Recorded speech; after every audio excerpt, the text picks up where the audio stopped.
Hello, good morning সবাইকে। ভিডিওটা যদিও সকালের নয়, ভিডিওটা ছিল দুপুরের। হ্যাঁ, কালকে দুপুরের। কালকে আমরা সবাই মিলে বাড়িতে বড় ঠাকুরের পুজো করেছিলাম। আমি, আমার ৩ জা, আমার ২ শাশুড়ি, আমার ২টো পিসি শাশুড়ি, সবাই মিলে আমরা একসাথে বাড়ির পুজো দিয়েছিলাম কালকে। হ্যাঁ, পুজোটা আমাদের মন্দিরে দেওয়ার কথা ছিল, কিন্তু লাস্টে ভেবে দেখলাম যে আমার যেহেতু মেয়ে ছোটো, মেয়ে নিয়ে আমার বাইরে মন্দিরে গিয়ে পুজো দেওয়াটা একটু কষ্টকর হয়ে যাবে। আমার পক্ষে কষ্টকর না হলেও আমার মেয়ের অনেকটাই কষ্ট হবে। আর আমার জারও মেয়ে ছোটো। আমার জার মেয়ে আর আমার মেয়ে 2 মাসের ছোটো বড়। ওর মেয়ে বড়, আমার মেয়ে ছোটো। তার জন্যই সবাই মিলে আয়োজন করে, সবাই মিলে সব কিছু রেডি করে গুছিয়ে আমরা বাড়িতেই বাড়ির পুজো দিলাম। ভিডিওটা কেমন লাগলো তোমরা জানাতে ভুলো না কিন্তু।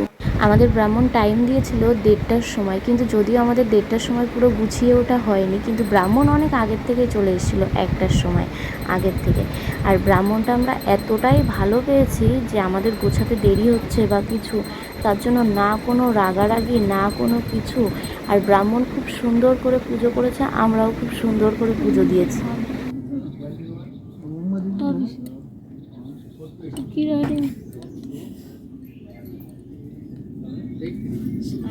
সবথেকে বড় কথা, আমার মেয়ে তো ভীষণভাবে এনজয় করেছে এই জিনিসটা, যে বাড়িতে এত লোক, তারপরে পুজো হচ্ছে, ও এর কোলের থেকে ওর কোলে এরকম লাফিয়ে লাফিয়ে যাচ্ছে। আর এটা ছিল আমাদের পুজো শেষের ভিডিও।